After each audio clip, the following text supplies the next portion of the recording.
ಲಿಂಗಾಯತ ವಿರೋಧಿ ಸಿಎಂ ಸಿದ್ದರಾಮಯ್ಯನವರಿಗೆ ಲಿಂಗಾಯತರ ಕಣ್ಣೀರಿನ ಶಾಪ ಕಾಂಗ್ರೆಸ್ ಸರ್ಕಾರಕ್ಕೆ ತಟ್ಟುತ್ತೆ ಎಂದು ಮಾಜಿ ಸಚಿವ ಶಂಕರ್ ಪಾಟೀಲ್ ಮುನೇನಕೊಪ್ಪ ಹೇಳಿಕೆ.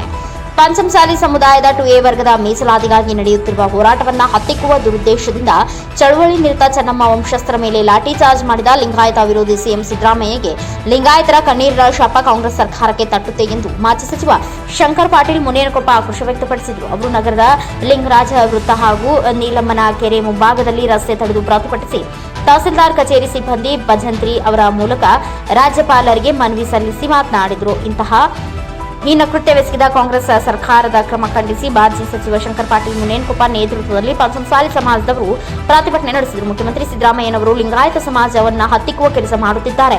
ಸಮನ್ವಯ ಸಮಾಜ, ಪಂಚಮಸಾಲಿ ಸಮಾಜ, ನಮ್ಮ ಸಮಾಜದ ಎಲ್ಲ ಶ್ರೀಗಳು ನಾವು ಕೂಡಿ ಸಮಾಜದ ಮಕ್ಕಳ ಮುಂದೆ ಭವಿಷ್ಯಕ್ಕಾಗಿ ಮೀಸಲಾತಿ ಕೇಳಿದ್ದು ಹೊರತು ಬೇರಾವುದಕ್ಕಲ್ಲ.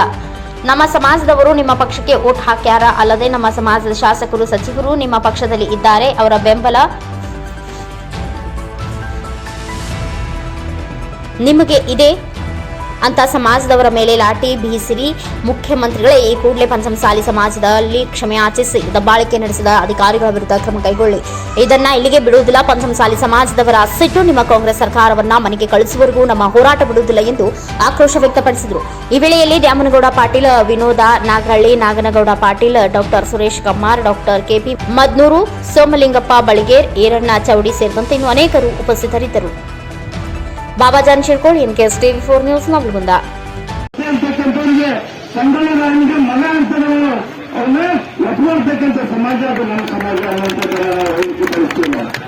ಆದ್ರೆ ಹಿಂದೂ ಹೋರಾಟಗಳು ಯಾವತ್ತೂ ಕೂಡ ನಿಮ್ಗೆ ಅನ್ಯಾಯ ಮಾಡಬೇಕನ್ನುವಂತ ಮನಸ್ಥಿತಿ ನಮ್ಮ ಪಂಚಮಸಾಲಿ ಸಮಾಜದವ್ರಿಗಿಲ್ಲ. ಅದು ನಿನ್ನೆ ನಿಮ್ಮ ಒಂದು ಹುಡುಗಿಯಿಂದ ಕುಮ್ಮಕ್ಕಿತ್ತು. ಅವ್ರು ಒಂದು ಮನೆಯನ್ನೇ ಕೊಡ್ತೀವಿ, ಆ ಪಂಚಮಸಾಲಿ ಸಮಾಜಕ್ಕೆ ಮೀಸಲಾತಿ ಕೊಡಬಾರ್ದು ಅನ್ನೋಂಥ ಒಂದು ರಾಜಕೀಯ ಷಡ್ಯಂತ್ರವನ್ನ ಮಾಡ್ತಾರಲ್ಲ. ಇದು ಮುಂದಿನ ದಿವಸದಲ್ಲಿ ಈ ಕಾಂಗ್ರೆಸ್ ಬಲಿ ಆಗ್ತದೆ ಅನ್ನುವಂತ ಒಂದು ವಿಚಾರವನ್ನ ಇವತ್ತು ಆ ರೀತಿ ಮುಂದಿನ ದಿನಮಾನದಲ್ಲಿ ಈ ರೀತಿ ನಮ್ಮ ಸಮಾಜಕ್ಕೆ ಮೀಸಲಾತಿ ಸಿಗುವವರೆಗೆ ಕೂಡ ನಮ್ಮ ಹೋರಾಟ ನಿರಂತರವಾಗಿರುತ್ತೆ. ಅದನ್ನ ಕೇಂದ್ರ ಕಳಿಸ್ತಕ್ಕಂಥ ಕೆಲಸ ಮಾಡೋದು. ಕೇಂದ್ರದಾಗ ನರೇಂದ್ರ ಮೋದಿ ಅವರು ಯಾವ ರೀತಿ ಒಪ್ಪಿಸ್ಬೇಕು, ಅಲ್ಲಿರ್ತಕ್ಕಂಥ ಸರ್ಕಾರಕ್ಕೆ ಏನು ಮನವಿ ಕೊಡ್ಬೇಕು, ನಾವು ಆ ಪ್ರಯತ್ನ ಮಾಡ್ತೇವೆ. ಅದಕ್ಕೆ ನಿಮ್ಮನ್ನು ಕೂಡ ಕಾಂಗ್ರೆಸ್ನವರು ಕೂಡ ಕರೆದುಕೊಂಡು ಜಿಲ್ಲೆ ಹೋಗಬಾರ್ದು. ಆದ್ರೆ ಈ ಮೀಸಲಾತಿಯನ್ನು ಇಷ್ಟಕ್ಕೆ ನೀವು ಮನಸ್ಸಿಸಬೇಕು. ನಮ್ಮ ಮುಂದಿನ ಮಕ್ಕಳ ಭವಿಷ್ಯವನ್ನ ಮನೆ ಹಾಕಬೇಕು ಅನ್ನುವಂಥ ರೀತಿಯಲ್ಲಿ ತಮ್ಮೇನು ಒಂದು ಸ್ವತಂತ್ರ ಇದೆ. ಕಾಂಗ್ರೆಸ್ ಮನಸ್ಸಬೇಕು ಅನ್ನುವಂಥ ಒಂದು ಒತ್ತಾಯವನ್ನು ಮಾಡಿ ಇವತ್ತು ನಮ್ಮ ಎಲ್ಲ ಹೋರಾಟಗಾರರು ವಿಶೇಷವಾಗಿ ಸಮಾಜ ಯಾವಾಗ ಸ್ವಚ್ಛನೆಯನ್ನು ಕೊಡ್ತೈತೆ, ಮೃತ್ಯುಂಜಯ ಸ್ವಾಮಿಗಳಿರ್ಬೋದು, ವಚನಾನಂದ ಸ್ವಾಮಿಗಳಿರ್ಬೋದು, ಇವತ್ತು ನಮ್ಮ ಬಾಗಲಕೋಟೆ ಸ್ವಾಮಿಗಳಿರ್ಬೋದು, ನಮ್ಮ ಎಲ್ಲ ಸ್ವಾಮಿಗಳು ಒಂದೇ. ಇವತ್ತು ಜಯ ಮೃತ್ಯುಂಜಯ ಮಹಾಸ್ವಾಮಿಗಳು ಬಹಳ ಮುಂಚಿನಲ್ಲಿ ಎಲ್ಲ ಭಾಗದಲ್ಲಿ ಕೂಡ ಇವತ್ತು ಹೋರಾಟ ಮಾಡ್ತಾ ಇದ್ದಾರೆ.